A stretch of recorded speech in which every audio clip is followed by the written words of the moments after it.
Hi and welcome to this lesson on Article 8 of DORA. I'm Dario Maric, a business security and resilience expert with over 25 years of experience. Maybe you're wondering after these few videos, why is Xiphos offering these invaluable lessons for free? The answer is simple. Knowledge empowers. So, by understanding these complex regulations like DORA, you are actually taking the first step toward building a safer, more resilient business. And who better to guide you than experts who have been in trenches, meaning we were working with companies to tackle these challenges heads-on. So now, in this moment, we are working with our clients to tackle DORA and to understand the requirements and to implement them into their business. So, diving deep into regulations like DORA can be complex, but it's essential. That's why we have broken down many articles, but now Article 8, covering each point in plain language as much as we can. And we try to use some analogies and real-world examples wherever it's applicable. Whether you're a business owner, an IT professional, or someone interested in financial sector compliance, so this lesson is designed to equip you with the knowledge you need. If you need, or should you find yourself needing more tailored advice or specialized services, just remember we are just an email away at info@xiphos.hr. Or you can visit our website at xiphossecurityportal.com and contact us through contact form on the website.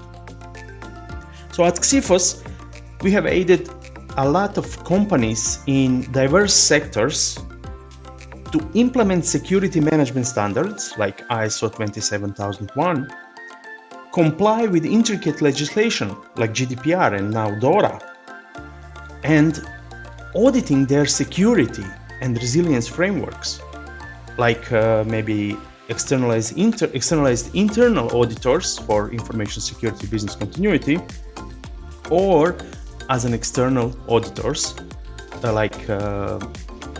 for actually ISO 27001, ISO 22301, GDPR, and definitely now DORA. So we are here to help you navigate the complex world of ICT security and compliance. So let's embark on this journey to decode and understand Article 8 of DORA. An article that serves as a cornerstone for financial entities in safeguarding their ICT systems. So just remember, we are just an email away at info@xiphos.hr, or you can visit our website at xiphossecurityportal.com. So let's go into this article. First section 1 of this article, it's about continuous monitoring and control. So let's first read the text. For the purposes of adequately protecting the ICT systems and with a view to organizing response measures, financial entities shall continuously monitor and control the functioning of the ICT systems and tools and shall minimize the impact of such risks through the deployment of appropriate ICT security tools, policies, and procedures. So what does this mean? So this section has few elements. Let's break it down. First, it's mentioned adequately protecting the ICT systems. So the focus here is on adequate protection, which implies a baseline level of security measures that must be met. This isn't about going overboard, but ensuring a fundamental level of security. Actually, that you do maximum in your power to protect it.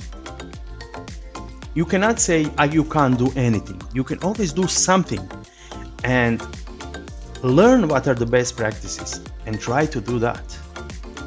Then we have organizing response measures. So this implies that a reactive approach isn't enough. There should be a pre-planned steps or protocols to follow when specific risks materialize.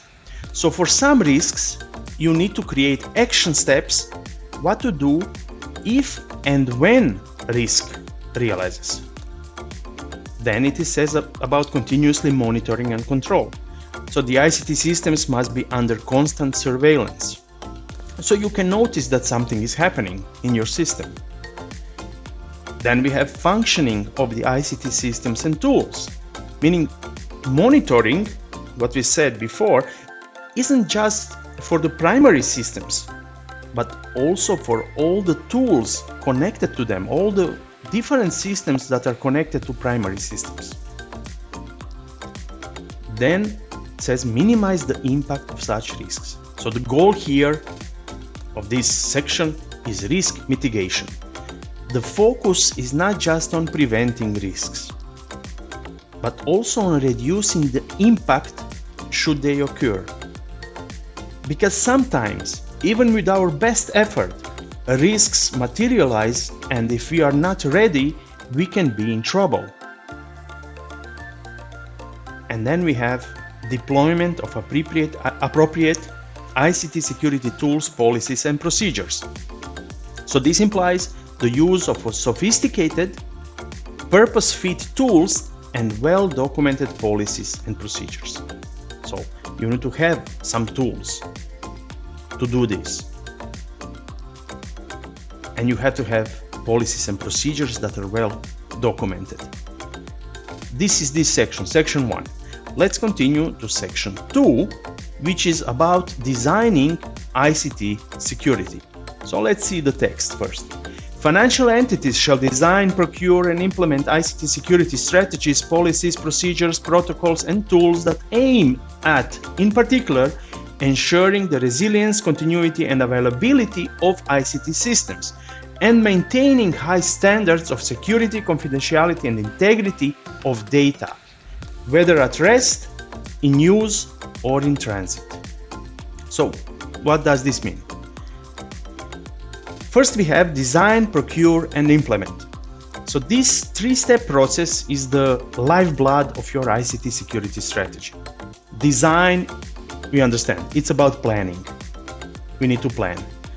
Procure is about obtaining the necessary tools and services. So you need to get necessary tools and services. And implement is about putting your plans into action. So you have plan, but plan that is not put in action is just plan. Next part is ICT security strategies, policies, procedures, protocols, and tools. So this is the toolkit you need. Strategies are your long-term plans, or the ways how you will act. Policies are your rules.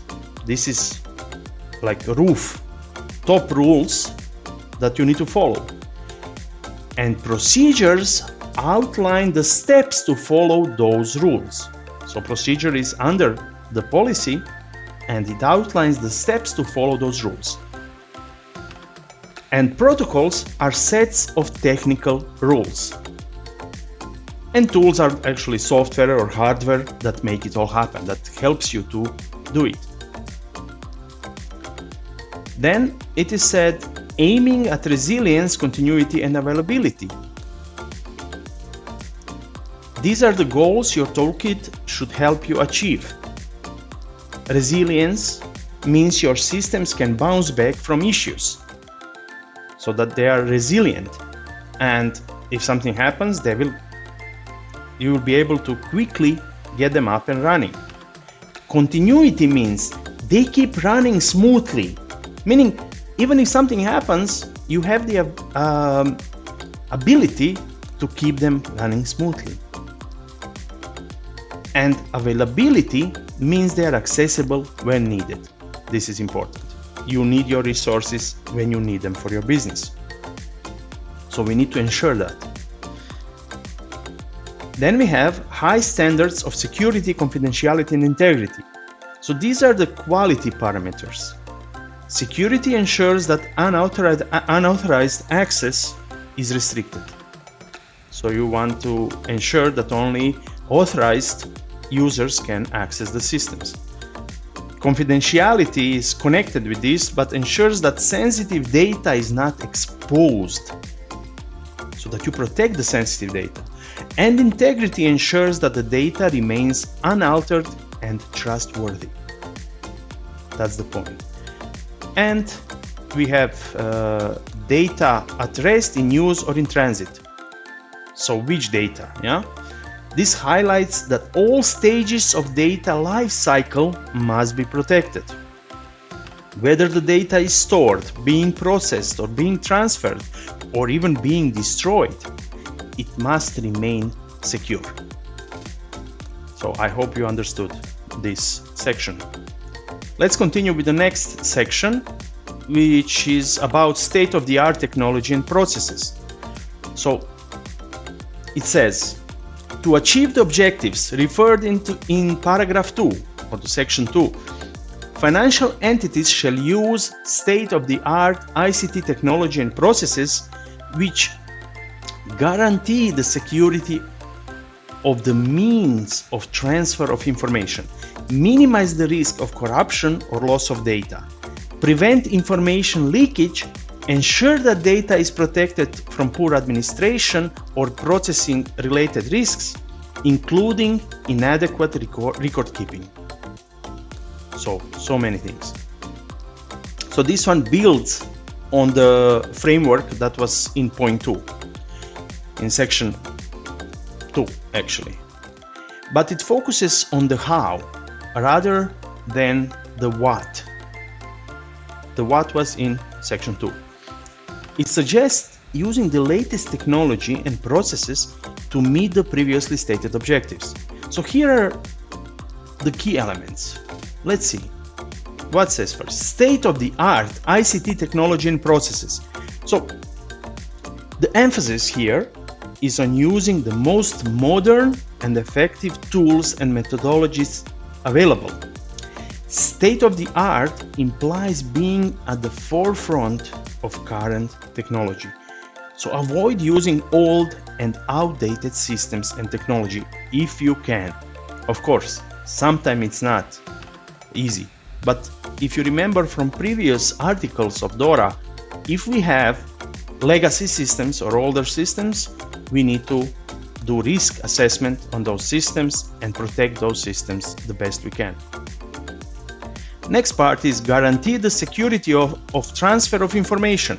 So this means that the methods used to move data from one place to another should be as secure as possible. This is about safeguarding the journey data takes, not just its origin or destination. So we need to protect the transfer of information in between destination and our origin, from where data came from. We need to then minimize risk of corruption or loss of data. So here the focus is on ensuring that the data remains intact and is not lost or changed in a harmful way during its life cycle, from meaning creation to destruction of data. Then we need to prevent information leakage. This is about ensuring that sensitive data is not accidentally or maliciously made available to unauthorized parties. For this, you can use data leakage prevention systems or similar things that can help you protect that data from leakage. Then it says protect from poor administration or processing related risks. So this actually addresses internal risks like poor data handling practices or inadequate record keeping. If your procedures connected with data protection are not adequate or they are not followed, then this brings many new risks into play. So this is about section 3. The next section is very long, so this is about ICT risk management framework, which was already mentioned before in some articles, but this is building more on that ICT risk management framework. So, I will not read the whole article, because it's very long. You can pause the video and read the article.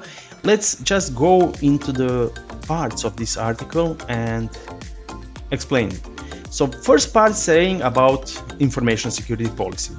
So they don't want you just to create some set of guidelines, but a formal document that outlines the protocols for protecting digital assets, both entity and its customers. So both your company and your customers. So you need to have information security policy. Then its next point is about network and infrastructure management. This is more than just managing your firewalls and other equipment. It involves a risk-based approach. So leveraging appropriate techniques and methods to create a, let's say, fortified digital environment. So you want to protect your network and infrastructure. Access control is the next. So we know we have username, password, and similar things, but this actually involves a matrix or a set of policies, procedures, and controls or measures that limit access to only those who need it for legitimate functions. So this is full access control. Then we have strong authentication mechanisms. We know we can use multi-factor authentications, but this also includes cryptographic keys, and other advanced methods. Some are governed even by relevant standards, especially if you are using, for example, PCI DSS. There are many standards there that you need to follow that help you create strong authentication mechanism. Then we have change management. Change management is very important. So this means you need to follow the changes in your system, and you need to follow the management of all elements, software, hardware, firmware, systems, and even security changes. You need to follow it. You need to know when it's allowed to change something, who will change it, what records to keep, and similar. Similar it's with patches and updates. So this is the last one. So this is not just clicking the update button in Windows or somewhere, but actually involves a comprehensive policy to ensure that updates don't introduce new vulnerabilities. I mean, we have so many experience that when sometime somebody updates the system, the problem can happen that the system will not start, or some applications or business applications will not function with new update, and so on and so on. That's why this system needs to be created in a way that you always test the patches and updates or any change from previous point. So changes and patches and updates, you need to test them before you put them in production, that you ensure that the systems will function and that they are secure. Sometimes people test just the functioning part and forget about security, but sometimes patches and updates and change in applications can bring new security vulnerabilities. So you need to test everything. So these are 4 sections, and we have additional sections which are about network design and emergency protocols. So let's see what the text says.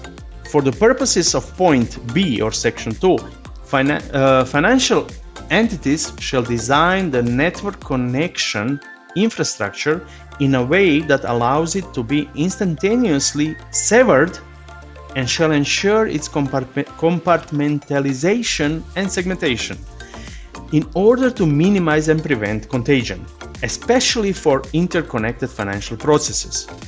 And the next one is, for the purposes of point E, the ICT change management process, you remember we talked about it, shall be approved by appropriate lines of management and shall have specific protocols enabled for emergency changes.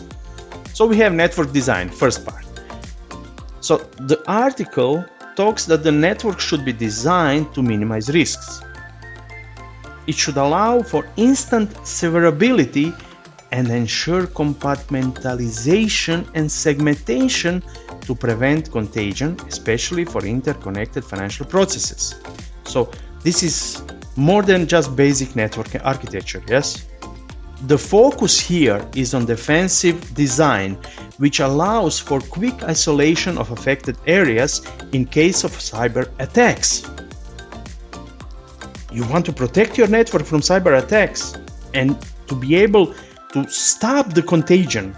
This is similar like in COVID. You know, why we had to stay home? Why there were isolations? Because of this, that it will slow down or stop the spread of this, let's say, contagion or disease in the system. So the design should also facilitate segmentation. Why? Because if one part is compromised, it doesn't automatically jeopardize the whole system. That's the point. So this is similar with COVID. Half of the department was working from home, half was working from the office. You separated the department in two, so if one was compromised, other could continue working, would not get the disease. Then the second part, it's talking about emergency protocols, emergency changes. So the emphasis here is on having specific protocols enabled for emergency changes, which must be approved by the appropriate lines of management. So this is not just about reactive measures, but about having a pre-approved course of action for emergencies. So this ensures that when an emergency occurs, there's no delay in decision making, and the organization can respond swiftly and effectively. So thank you for staying with me the whole time. I appreciate it. So this Article 8 actually is like a guide for financial entities, and it doesn't just set a regulatory bar, but offers an intricate roadmap to navigate complex landscape of ICT risks and challenges. So each point, each clarification that we did, and each additional note is a piece in the puzzle of creating a resilient, secure, and compliant ICT environment. So I want to give you a final question, like always with each of our articles. Can you think of a real-world instance where failing to adhere to any of these guidelines could lead to a catastrophic outcome? Reflecting on this question will not only deepen your grasp of the regulatory requirements, but also help you appreciate the gravity of each situation, each stipulation in your day-to-day operations. So, thank you for listening and see you in the next lesson.